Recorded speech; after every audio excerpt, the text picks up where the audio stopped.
let's talk a little bit about release. You'll read a lot about release in golf clubs. So the process of getting the club face to release, to get back to square and then rotate over. So it's almost feel like you're turning the club as you hit the ball.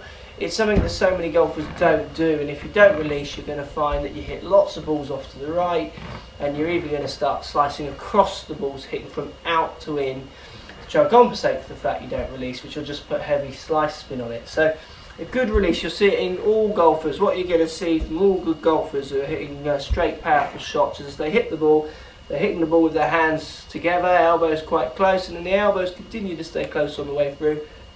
And we get this left hand below right effect. We get this crossing on the way through, so what we call this releasing, which is making the club turn over as you hit the ball. It's something that has to happen, hit a good strong strike.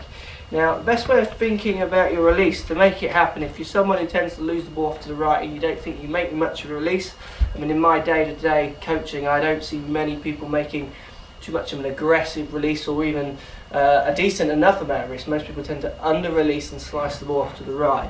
And it's often because what happens with their elbows, as they hit the ball, they tend to separate their elbows, which encourages your left hand to take over and stay on top of your right hand. So as they come through, the elbows bend left and right, predominantly left, and then the left hand just stays on top of the right, which encourages an open face as you hit the ball, so no release. Best way to think of release, to get yourself turning the club rather than thinking of the head of the club, which is travelling fast at the bottom of your swing. If you think about the club head travelling maybe at 80 miles an hour plus with a 6-iron, that's a hard thing to manipulate. Where if you think about your elbows on the way through, they're travelling much slower. So they're going to be a little bit easier to control, and they're closer to your brain as well, so they're a bit easier to send the signals down into rather than trying to focus too much on your head. So think about your elbows on the way through staying close together, so feel like they're almost touching. I mean, I used to practice with a watch on, and because I do a release on the way through, I was tending to get a bit of a rubbing mark on my right arm.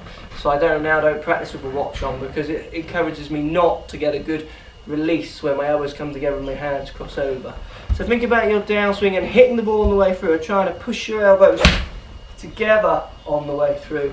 So only to the round hip height, and then letting them separate and come up into your finish where they will come apart. So to get a good release, get a good stretch in your arms with your elbows coming together.